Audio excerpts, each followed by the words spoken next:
السلام عليكم ورحمة الله.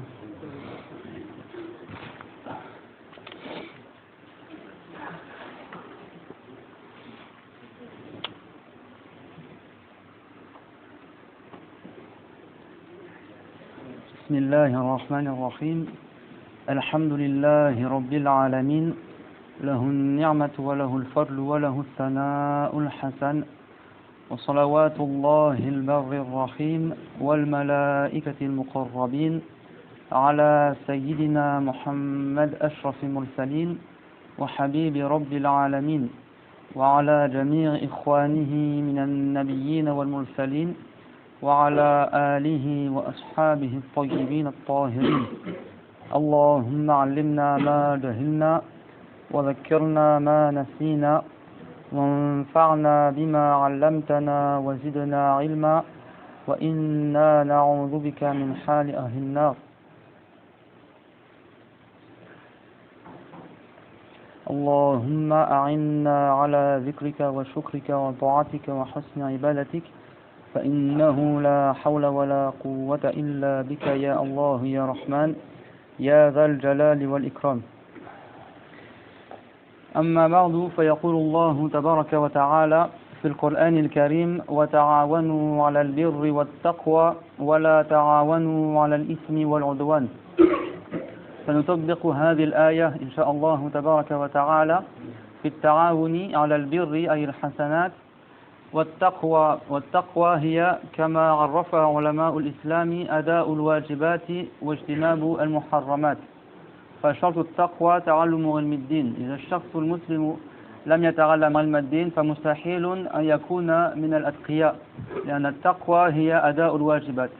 فإذا الشخص لم يتعلم الواجبات وكيف يؤديها على وجهها فلا يستطيع ذلك، وهي كذلك اجتناب المحرمات. فإذا الشخص ما تعلم ما هي المحرمات في دين الله تبارك وتعالى فكيف يجتنبها؟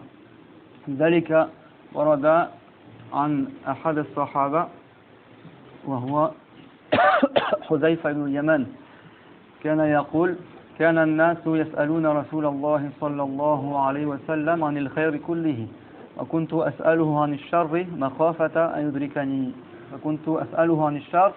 مخافة أن يدركني. هذا طريقة الصحابة، كانوا يتعلمون علم الدين حتى يعلموا الحلال والحرام. ونفعل ذلك إن شاء الله تعالى ابتغاء مرضات الله، عملا لقوله صلى الله عليه وسلم: إنما الأعمال بالنيات وإنما لكل امرئ ما نوى. ونتذكر جميعا قوله صلى الله عليه وسلم فيما رواه البخاري وغيره: يا أيها الناس تعلموا فإنما العلم بالتعلم والفقه بالتفقه، ومن يرد الله به خيرا يفقهه في الدين. فبين لنا رسول الله صلى الله عليه وسلم بذلك أن الذي أراد الله تعالى له الخير فيجعله يتعلم علم الدين من أفواه العلماء بحضور مجالس علم الدين كما فعلنا. Donc Allah tabaraka wa ta'ala dit dans le Coran honoré: wa ta'awanu 'ala al-birri wat-taqwa wa la ta'awanu 'ala al-ithmi wal-'udwan, c'est-à-dire entraidez-vous pour les œuvres de bien et l'obéissance à Allah, et ne vous entraidez pas pour le péché et la désobéissance à Dieu. Donc Dieu dans cette ayah nous a ordonné de nous entraider pour la piété. Et la piété, comme les savants de l'islam l'ont défini, c'est accomplir les obligations, éviter les interdits. Et donc si le musulman n'apprend pas la religion, il ne pourra pas savoir quelles sont les obligations et comment les accomplir, et quels sont les interdits afin de les éviter. C'est pour ça que Al-Bukhari, rahimahullah, il rapporte que le compagnon Hudhayfa ibn al-Yaman, il disait, les gens, ils demandaient tout ce qui est bien au prophète alayhi salam. Les gens, ils posaient les questions au prophète pour savoir qu'est-ce qui est bien en islam.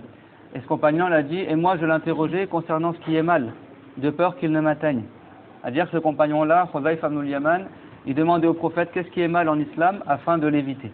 Donc ça prouve que les compagnons, ils apprenaient ce qui est permis et qu'est-ce qui est interdit.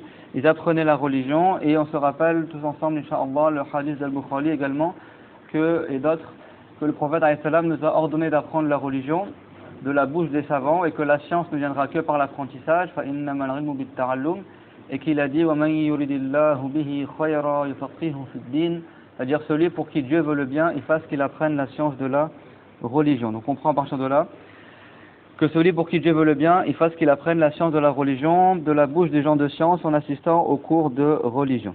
وقد ورد في كتاب الآداب للإمام البيهقي رحمه الله تعالى من حديث أبي أمامة الباهلي رضي الله عنه أن رسول الله صلى الله عليه وسلم قال إذا عملت سيئة فأتبعها بالحسنة قلنا يا رسول الله أو من الحسنات لا إله إلا الله قال هي أحسن الحسنات. فالرسول عليه السلام سئل هل كلمة لا إله إلا الله كلمة الحق من الحسنات فقال هي أحسن الحسنات لأن كلمة لا إله إلا الله هي أفضل الذكر أفضل ما يقوله الإنسان لا إله إلا الله. وكذلك هو باب الدخول في الإسلام لأن الشخص الكافر إذا أراد الدخول في الإسلام ينطق بالشهادتين يقرر عن الكفار يترك الكفار ويقول لا إله إلا الله محمد رسول الله يكفيه ذلك لأن رسول الله صلى الله عليه وسلم قال حتى يقول لا إله إلا الله وأني رسول الله فلا يشترط غير ذلك. لا يشترط أن يتعلم كيف يصلي أو أن يقرأ العربية أو يقرأ الفاتحة أو يشتري قميصا أبيض أو يغتسل غير ذلك. من يؤخر الدخول في الإسلام لشخص معين فهذا كأنه رضي له بالكفر والرضا بالكفر كفر. الله تعالى يقول ولا يرضى لعباده الكفر. فإذا شخص أتاك أراد الدخول في الإسلام فتنطقه فورا بالشهادتين ولا يشترط أن تتأكد أن عقيدته سليمة. يعني أنت تحسن بأن تقول لعله سمع بعقيدة المسلمين فتجعله ينطق بالشهادتين تلقنه بالشهادتين فورا إلا إذا عرفت منه أنه على عقيدة فاسدة فتصلح له عقيدته ثم تقول له انطق بالشهادتين. مثلا شخص يعتقد أن الله في السماء ويقول لك أنا أريد أن أدخل في الإسلام أنت لا تقول له انطق بالشهادتين وتعرف أنه على عقيدة الكفرية تقول عقيدة الإسلام أن الله تعالى خلق الأماكن خلق كل شيء كان موجودا قبل كل شيء قبل السماوات والأرض فالله تعالى ليس في شيء من الأشياء ليس في السماء ولا في الأرض ولا يتصور ليس جسما وليس حجما وليس لونا وليس صورة تبين له ذلك. فذاك الشخص يترك الكفر ثم تقول له الآن أنطق بالشهادتين فيدخل في الإسلام. أما فيما سوى ذلك إذا لا تعلم الشخص ففورا تقول له قل لا إله إلا الله محمد رسول الله أو بأي لغة يعرفها بشرط أن ينطق صحيحا بكلمة محمد حتى يثبت النبوة لسيدنا محمد صلى الله عليه وسلم أو يقول أحمد أو يقول أبو القاسم كل هذا يصح للدخول في الإسلام. Donc le prophète alayhi salam s'est rapporté de lui dans le livre Al-Adab de l'imam Al-Bayhaqi, que Dieu lui fasse miséricorde, du hadith de Abu Umama Al-Bahili, que Dieu l'agrée, que le messager de Allah sallallahu alayhi wa sallam a dit إِذَا عَمِلْتَ سَيِّئَةً فَأَتْبِعْهَا بِالْحَسَنَةِ. Ça veut dire que le prophète alayhi salam il a dit si tu fais une mauvaise action, un péché, alors fais-le suivre par une bonne action. Et là les compagnons ils ont dit Ya Rasulallah awa min al-hasanati la ilaha illallah. Ils ont dit oh messager de Allah, est-ce que parmi les bonnes actions il y a le fait de dire la ilaha illallah? Et le prophète alayhi salam il a répondu hiya ahsanul hasanat, c'est la meilleure des bonnes actions. Parce que la parole la ilaha illallah c'est le meilleur zikr. Si quelqu'un il veut faire du zikr Allahu akbar subhanallah la hawla wa la quwwata illa billah, eh bien, certes, le meilleur zikr qu'il puisse faire par sa langue, c'est la ilaha illallah. C'est ça qui lui rapporte plus de récompense dans les paroles qu'il dit par la langue en tant que zikr, en tant qu'évocation de Allah subhanahu. Et également parce que la parole la ilaha illallah, c'est la parole qu'on prononce pour entrer en islam. D'accord, on dit la ilaha illallah, Muhammad Rasulullah, ou en français, il n'y a pas d'autre Dieu que Dieu, et Muhammad est le messager de Dieu. Donc ça c'est la meilleure parole, la meilleure des œuvres, d'accord. Donc si quelqu'un n'est pas musulman et veut entrer en islam, il lui est suffisant de dire cette parole-là.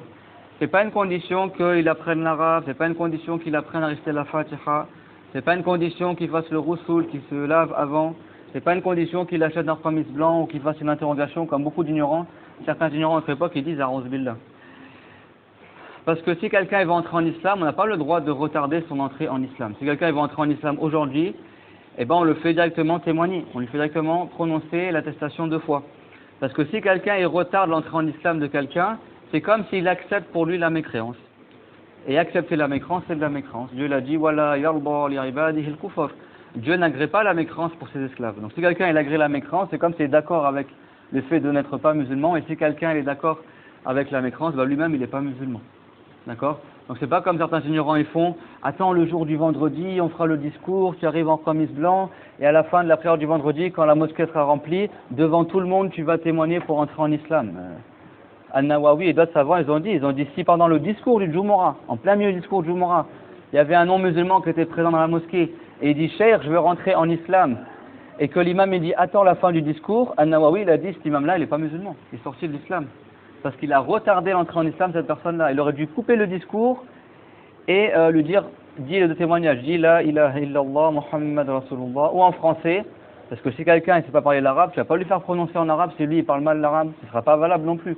Donc tu lui dis, il n'est de Dieu que Dieu, Muhammad est le messager de Dieu. Si c'est pas dire Muhammad, tu lui dis Ahmed est le messager de Dieu. Si c'est pas dire Ahmed, à dire en prononçant correctement en arabe, tu dis Abul Qasim. Si c'est pas dire Abul Qasim, qui est un des noms du prophète alayhi salam, tu dis Abul Qasim. Abul Qasim, ça c'est une manière de prononcer en arabe. C'est une langue arabe qui est littéraire, qui est pure, qui est la langue arabe du Yémen. Et donc c'est valable pour entrer en islam. Soit il dit Muhammad ou Ahmed ou Abul Qasim ou Abul Qasim pour entrer en islam, pour le nom du prophète. Parce que s'il prononce mal le nom du prophète, il aura confirmé la prophétie pour autre que le prophète Mohammed. S'il dit Mohamed ou Mahomet ou Ahmed ou autre que cela, il n'y a aucun prophète qui s'appelle Mohamed ou Ahmed. D'accord, donc il faut prononcer bien en arabe. D'accord, et si c'est pas prononcé le ha, ben il dit Abul Qasim avec un ga à la place du qaf, et ça c'est un des dialectes de la langue arabe. D'accord, donc c'est valable en islam. Et pour Allah, si c'est pas dire Allah, ben il dit Dieu, tout simplement. Ou toute parole qui a le même sens en français, en anglais, etc. C'est comme ça qu'il rentre en islam. Et ça, c'est la meilleure des œuvres. D'accord? Afdalul a'mali imanun billahi wa rasulihi. Afdalu ma yaf'aluhu al-insanu idha kana mukallafan wa lam yakun musliman ayadkhula fi dinillahi din al-islam. فبذلك إن شاء الله إذا مات على الإسلام يكون من أهل الجنة. Donc la meilleure chose que la personne puisse faire si elle n'est pas musulmane et elle est responsable, c'est d'entrer en islam. Et elle entre en islam en disant de témoignages. D'accord? ينطق بالشهادتين فيكون من المسلمين ولا يشترط غير ذلك. Et c'est pas une condition qu'il fasse autre que cela. Même s'il n'a pas fait la prière, même s'il n'a pas jeûné Ramadan, s'il a témoigné l'attestation de foi, la ilaha illallah Muhammad Rasulullah, eh ben il est musulman. Et s'il meurt sur cela, il n'a pas fait quelque chose qui contredit la foi, comme le fait de croire que Dieu est dans le ciel, etc. Eh ben lui, il meurt sur l'islam. Mais donc si quelqu'un il veut entrer en islam, et toi tu connais pas sa vie, tu connais pas sa croyance, tu penses le bien sur lui. C'est pas obligatoire que tu lui fasses un cours sur la croyance, tu lui expliques c'est quoi l'islam, etc. pour qu'il rentre en islam. Lui il vient te voir, tu le connais pas et te dit je veux être musulman, tu dis bah dis il n'est de Dieu que Dieu, Mohammed est le messager de Dieu. Sauf si toi tu sais que cette personne-là, elle a une mauvaise croyance. Tu sais que lui il croit que Dieu c'est une lumière, ou que Dieu est dans le ciel, etc. Dans ce cas-là, il faut que tu lui expliques d'abord c'est quoi la croyance des musulmans, que Dieu a créé les cieux, la terre, comme c'est marqué dans le Coran, que Dieu a créé toutes choses, existait avant toutes choses. Donc Dieu n'est pas une image, ni une lumière, ni une couleur. On ne peut pas l'imaginer, il n'est pas en haut, ni en bas, ni à droite, ni partout. D'accord, Dieu, il n'est pas comme ses créatures. Tu expliques tout ça, et une fois qu'il a compris, il délaisse sa mécréance, et après tu lui demandes d'entrer en islam. Ça c'est dans le cas où toi tu sais dès le départ que cette personne-là, elle a une mauvaise croyance. Mais si tu ne sais pas, les savants ils disent tu le fais directement témoigner. D'accord. Et après tu lui enseignes. Tu lui fais un rappel sur la croyance. Si après tu te rends compte qu'il a une mauvaise croyance, et ben tu le corriges et après tu le refais témoigner pour rentrer en islam. Mais ça c'est suffisant pour être musulman. Il y a plus que ça, c'est pas obligatoire. D'accord, faire attention à ça. Plus que ça, c'est pas obligatoire. C'est-à-dire même s'il a pas de barbe, même s'il n'est pas en qamis, même si c'est pas le jour du Jumu'ah, c'est même pas une condition qu'il y ait des témoins. Si quelqu'un va entrer en islam, même s'il est tout seul, il témoigne et il est musulman. C'est pas une condition que tu attends de ramener des gens, il faut que les gens ils voient qu'il est musulman, etc. Non. D'accord, faire attention à ça. D'accord, si quelqu'un il retarde l'entrée en islam de quelqu'un, et ben cette personne-là qui l'a retardé, c'est comme s'il est d'accord avec le kufr. Celui qui est d'accord avec le kufr, et ben lui-même il est dans le kufr, il est dans la mécréance. Donc lui-même il doit retourner en islam en disant des témoignages. Je dis ça parce que des fois en France, il y a des imams qui te disent ah mais réfléchis bien avant, c'est une grande décision. Et si c'est une femme, et il dit à Rosebelly, ils disent attention, si tu es musulman, il faudra que tu portes le voile, réfléchis bien, il faudra que tu fasses la prière. Mais lui, il veut quoi? Il veut que cette personne-là il reste sur la mécréance ou il veut qu'il soit musulman? Pourquoi Dieu a envoyé les prophètes? Pour appeler les gens à l'islam. Donc l'intérêt des êtres humains, c'est qu'ils soient musulmans. Donc tu ne vas pas commencer à décourager la personne pour qu'elle rentre en islam, à Rosebelly. D'accord? Donc faire attention à ça. Même 1 minute, même 2 minutes, d'accord, tu n'as pas le droit. Si quelqu'un va entrer en islam, tout de suite tu fais témoigner. Si quelqu'un va entrer en islam dans l'assemblée là, tout de suite il témoigne, par exemple. Tu ne vas pas dire attends la fin du cours, attends la fin du Jumu'ah, attends que les gens soient sortis de la mosquée, non. Même c'était quelques minutes. Et ça, les savants, depuis des siècles, ils l'ont dit dans leurs livres. D'accord? Donc faire attention à ça. Si quelqu'un ne sait pas prononcer l'arabe, tu le fais dire en français. S'il est anglais, tu fais dire en anglais. D'accord? Tout ça, c'est valable. وقد روى البخاري في صحيحه رحمه الله أن رسول الله صلى الله عليه وسلم قال فإن الله حرم على النار من قال لا إله إلا الله يبتغي بذلك وجه الله. هنا وجه الله أي مضاد الله تبارك وتعالى الذي قال لا إله إلا الله صادقا من قلبه وقال أكيد محمد رسول الله وهو يعتقد ذلك ما قال هذا عن نفاق يعني يبتغي بذلك وجه الله معناه هو صادق يعتقد معنى هاتين الكلمتين فيقولها مصدقا بهما فإذا مات على ذلك وإيمانه صحيح فهذا الله تعالى حرم على النار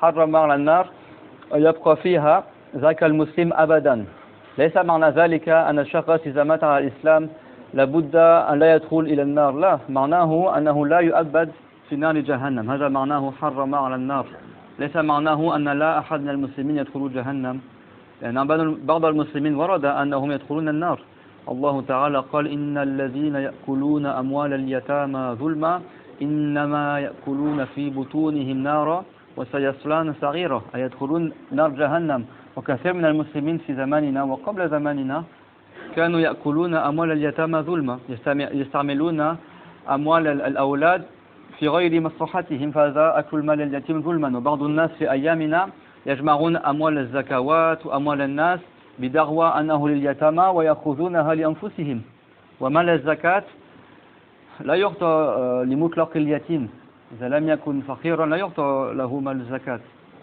يعني مال الزكاة يكون للفقراء والمساكين والغارمين وابن السبيل والأصناف الثمانية الذين ذكروا في القرآن الكريم فهذا من باب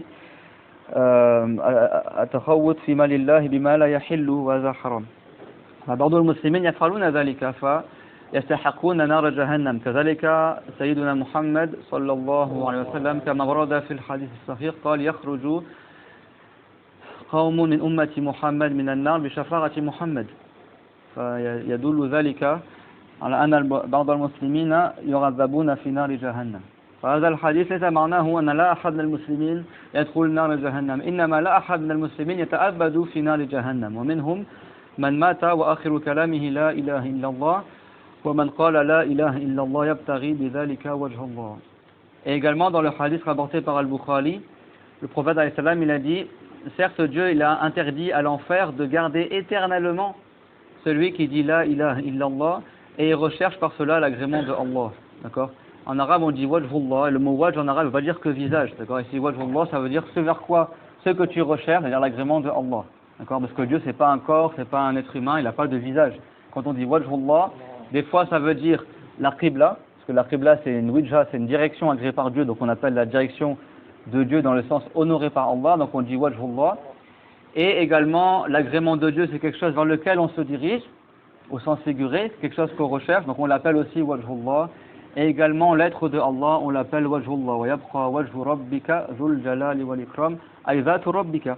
فليس دائما وجه الله ليس دائما كلمة وجه تأتي بمعنى الجالحة بمعنى ما نستقبل به الناس الوجه باللغة العربية وجهنا سمي وجها لأن نواجه به الناس يعني أنت تستقبل الناس بوجهك فسمي وجها فكل ما تستقبله يقال له وجه كذلك الوجهة فالقبلة تستقبلها فيقال لها وجه الله وأينما تولوا فثم وجه الله أي فثم قبلة الله هذا في السفر يعني الاتجاه للسفر يكون قبلة لك إذا كانت تصلي النافلة بالشروط التي ذكرها العلماء وكذلك كلمة وجه يكون بمعنى مرضاة الله تبارك وتعالى تقول أفعله لوجه الله أي طلبا لرضا الله تبارك وتعالى فالمسلم يجب عليه أن يتعلم لا يتوهم من بعض الكلمات أشياء لا تليق بالله تعالى الله تعالى ليس له رأس ولا وجه بمعنى الجالح ليس جسما ليس مركبا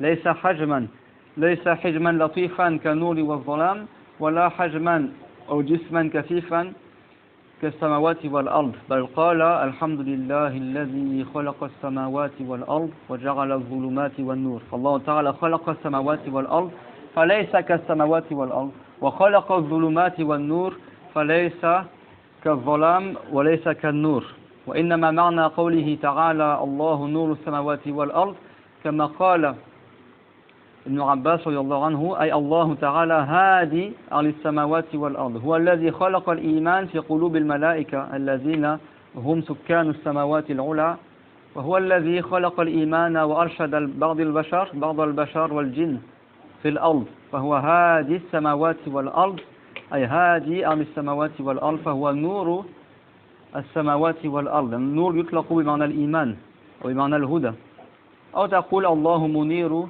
السماوات والأرض أي الله تعالى خلق النور أنار السماوات والأرض بالنجوم والكواكب والشمس والقمر لأن الشمس والقمر يضيئان من تحت الأرض ويضيئان من فوق السماء فالله تعالى خلقهم فهو نور السماوات والأرض وهذا الحديث له سياق الحديث فإن الله حرم على النار من قال لا إله إلا الله يبتغي بذلك وجه الله وهذا الحديث طويل رواه البخاري في صحيحه وهذا رواه محمود بن الربيع الأنصاري أن عبان بن مالك وهو من أصحاب رسول الله صلى الله عليه وسلم ممن شهد بدرا من الأنصار أنه أتى رسول الله صلى الله عليه وسلم فقال يا رسول الله قد أنكرت بصري هذا عبان بن مالك كان من أهل بدر من الذين بشروا بالجنة في حياتهم لأنه شهد بدرا رضي الله عنه وفي آخر حياته صار أعمى يعني ما عاد يبصر فذهب إلى رسول الله صلى الله عليه وسلم وقال إنه صار أعمى وكان إماما لقومه يصلي بهم في المسجد فقال فإذا كانت الأمطار سال الوادي الذي بيني وبينهم لم أستطيع أن آتي مسجدهم فأصلي بهم فوددت يا رسول الله أنك تأتيني فتصلي في بيتي فأتخذه مصلى وهذا في دليل على أن أصحاب رسول الله صلى الله عليه وسلم أصحاب الرسول عليه السلام كانوا يبتغون البركة من رسول الله صلى الله عليه وسلم يعني بعض الناس في زماننا يستغربون هذا يقولون كيف تتوسل بالرسول كيف أنت تريد البركة من الرسول هو قد مات وكذا وكذا الصحابة كانوا يعلمون أن رسول الله صلى الله عليه وسلم كله بركة الرسول عليه السلام كله بركة عرقه بركة وبصاقه بركة وبوله بركة وجسده بركة وشعره بركة وأسفاره بركة الرسول عليه السلام وزع أسفاره حتى تبقى البركة بين المسلمين بعد وفاته ووزع شعره بعد نسك الحج حرق رأسه كما ورد في مسلم ووزع شعره للمسلمين حتى تبقى البركة لرسول الله صلى الله عليه وسلم في الأمة وفي حياته كان الأصحاب رسول الله صلى الله عليه وسلم يتبركون به في حضرته يعني الرسول كان يعلم ذلك هذا عبان بن مالك سأل رسول الله صلى الله عليه وسلم أن يصلي في بيته حتى يتخذه مصلى فيتبرك بالمكان الذي صلى فيه رسول الله صلى الله عليه وسلم وهذا الصحابي الذي كان صار أعمى إلى آخر عمره صار يصلي في بيته في هذا المكان لأنه ما كان يستطيع إذا أمطر أن يذهب ليصلي إماما بالناس في المسجد خلف الوادي كما صححه البخاري. Et donc le hadith qu'on a cité, c'est qu'un compagnon honoré qui s'appelle Ibn ibn Malik, à la fin, c'est quelqu'un qui a assisté à la bataille de Badr, qui était parmi les Ansar, donc quelqu'un qui a reçu la bonne nouvelle d'être parmi les gens du paradis, parce qu'il a combattu dans la bataille de Badr. À la fin de sa vie, ce compagnon honoré, il est devenu aveugle. Donc il allait voir le prophète alayhi salam et il lui a dit Ya Rasulallah, je ne vois plus très bien, et c'est moi qui fais imam pour les gens de mon peuple de l'autre côté de la vallée. Mais s'il pleut, eh ben, l'eau elle coule dans la vallée, et comme je suis aveugle, je suis plus capable de rejoindre la mosquée. Donc il a dit j'aimerais que tu viennes chez moi, ô messager de Allah, et que tu pries dans ma maison, comme ça je prends cet endroit-là comme lieu de prière. Et ça prouve que les compagnons ils recherchaient la baraka du prophète alayhi salam, même durant son vivant. Il y a des gens aujourd'hui qui s'étonnent, comment ça, tu recherches la baraka du prophète. Le prophète, il a distribué ses cheveux aux musulmans pour que sa baraka elle reste même après sa mort. Et il a même distribué ses ongles. Le prophète n'a pas distribué ça pour que les gens ils le mangent. D'accord? Donc le prophète, tout son corps il est béni. Sa salive elle est bénie, ses cheveux sont bénis, son corps il est béni, etc. Donc le prophète alayhi salam, il savait cela, les compagnons savaient cela, et les compagnons ils recherchaient la baraka du prophète sallallahu alayhi wa sallam. فحين قال ذلك سأل رسول الله صلى الله عليه وسلم عتبان بن مالك ذلك وهو من أهل الجنة كما ذكرنا. الرسول ماذا أجاب؟ قال سأفعل إن شاء الله. Quand ce compagnon a demandé ça au prophète alayhi salam, le prophète alayhi salam il a dit je vais le faire insha'Allah. Le prophète l'a accepté. Donc si c'était du shirk de rechercher la baraka, ou si c'était du shirk de faire la prière là où le prophète il a fait la prière, eh ben le prophète n'aurait pas dit ça afralou insha'Allah, je vais le faire insha'Allah. Parce qu'aujourd'hui si tu vas à la Mecque, à Médine, il y a certaines personnes égarées, ils essayent de cacher, de détruire les endroits où le prophète il a fait la prière. Et même moi de mes propres yeux, quand j'ai fait la Umrah et quand tu sors de ceux qui ont fait le Hajj ou la Umrah, ils savent quand tu as fait le Sari, après quand tu sors de la mosquée, derrière l'autre côté du mur de la mosquée, un peu plus loin, à une centaine de mètres, tu as la maison à l'endroit où le prophète il est né. Là maintenant ils ont mis une pancarte lumineuse, c'est marqué ici est né le messager de Allah sallallahu alayhi wa sallam. Il est donc interdit de rechercher les bénédictions en faisant la prière à cet endroit-là. Ils ont mis ça, alors avant ils avaient mis une pancarte comme ça écrite, et maintenant ils ont mis, bon à mon époque, ils ont mis ça il y a plusieurs années, ils ont mis une pancarte lumineuse en rouge comme ça, et ça défile en arabe, en anglais, et c'est marqué ici est né le prophète sallallahu alayhi wa sallam, fala yajuzu أن يتبرك بهذا المكان بصلاة أو غيره هكذا يعني بصلاة هكذا. Ils ont mis dans une pancarte lumineuse juste à côté de la bibliothèque à cet endroit-là. Et Hazar ibn Malik, qui était, comme c'est rapporté dans le Sahih al-Bukhari, un des compagnons du prophète, que le prophète annonce la bonne nouvelle qu'il sera au paradis. Il a demandé au prophète qu'il fasse la prière chez lui dans sa maison, et lui il a dit clairement pourquoi. Il a dit afin que je le prends comme musalla. Musalla c'est le lieu de prière. Comme il était aveugle, il ne pouvait plus sortir dehors faire la prière en assemblée à la mosquée. Et jusqu'à sa mort, il a fait la prière à cet endroit-là. Mais chez lui, quand il ne pouvait pas sortir, il faisait la prière à l'endroit où le prophète Mohammed il a fait la prière. C'est ça qu'on appelle tabarruk, c'est-à-dire on recherche les bénédictions du prophète. Est-ce que ça veut dire qu'après la mort du prophète, c'est devenu haram de faire la prière à cet endroit-là? Non.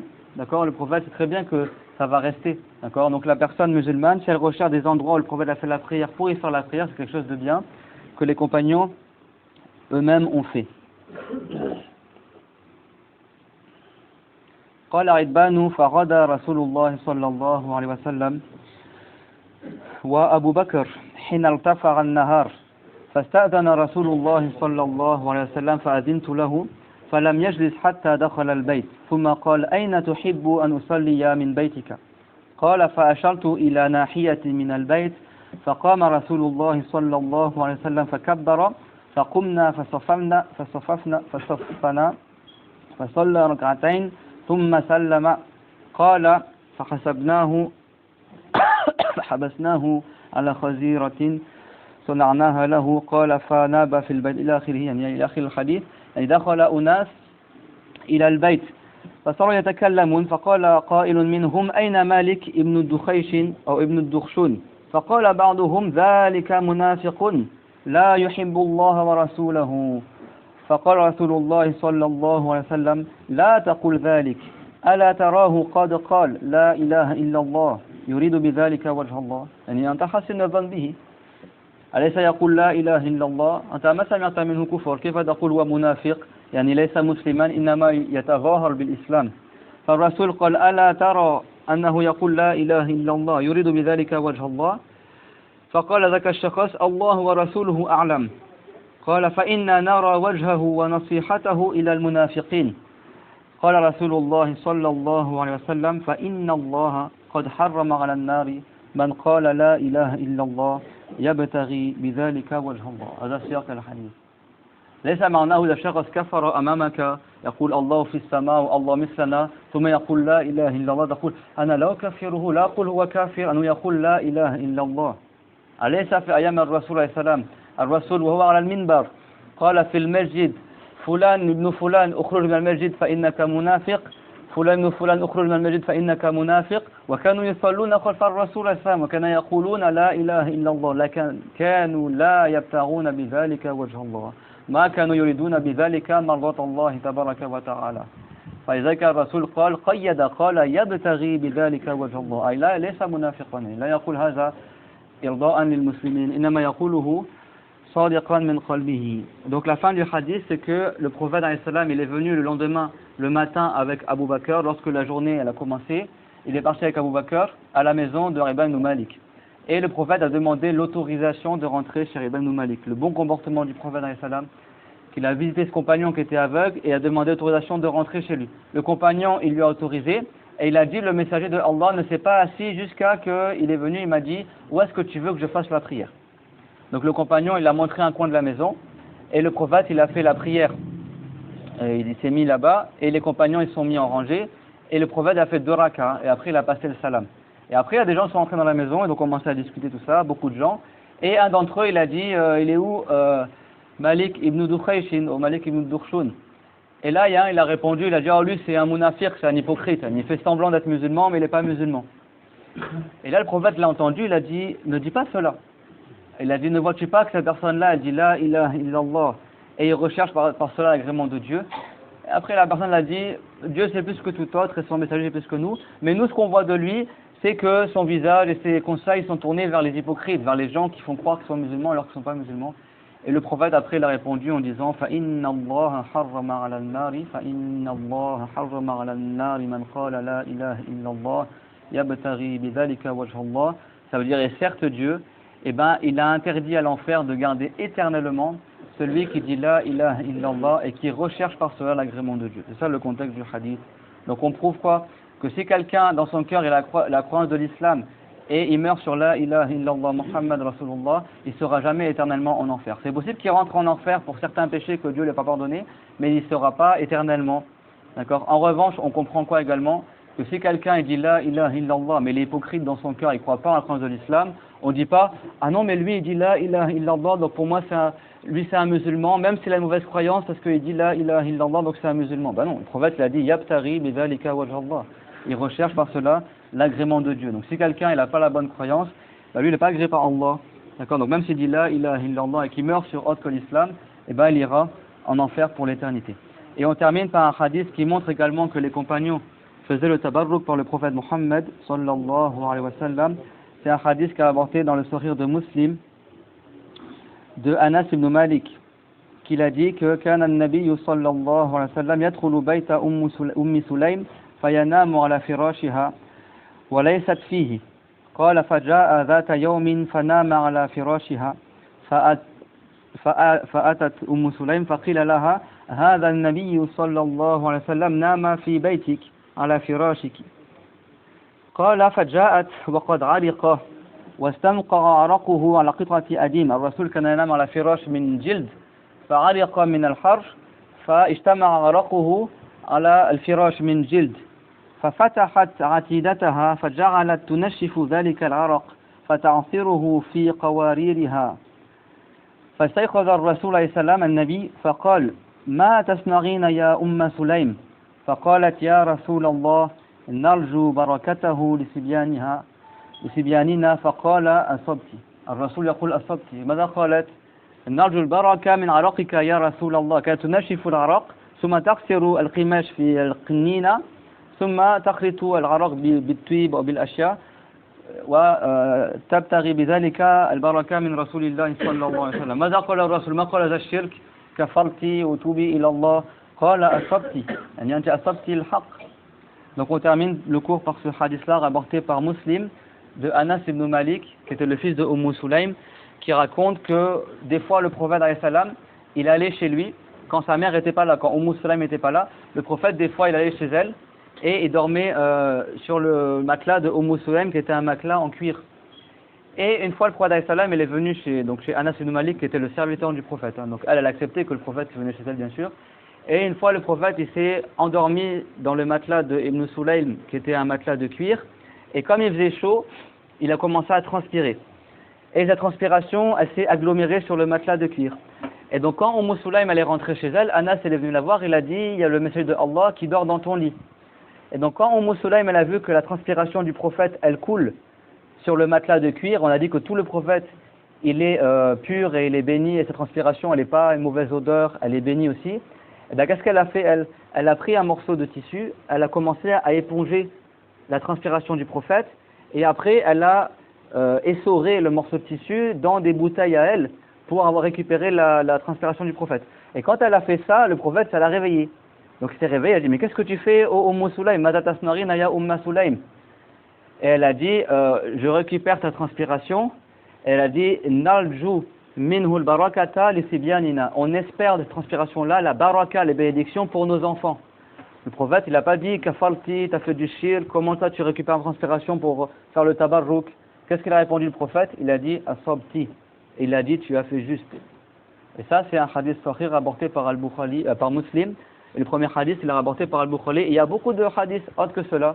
Et ce hadith-là, dans le chapitre de Muslim, c'est le chapitre du tawassul par la transpiration du prophète. C'est ça le titre du chapitre. Bab tawassul bi araqihi sallallahu alayhi wa sallam.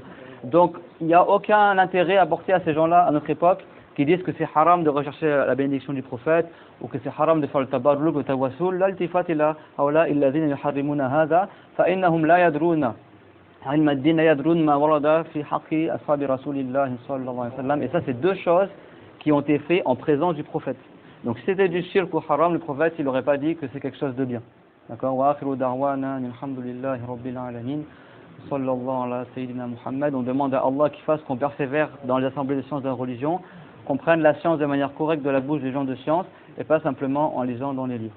ربنا آتنا في الدنيا حسنة وفي الآخرة حسنة وقنا عذاب النار ربنا لا تزغ قلوبنا بعد إذ هديتنا وهب لنا من لدنك رحمة إنك أنت الوهاب لا إله إلا الله اللهم صل على سيدنا محمد وعلى آله وصحبه وسلم رب اغفر لي وللمؤمنين والمؤمنات وبارك الله فيكم وأحسن الله إليكم.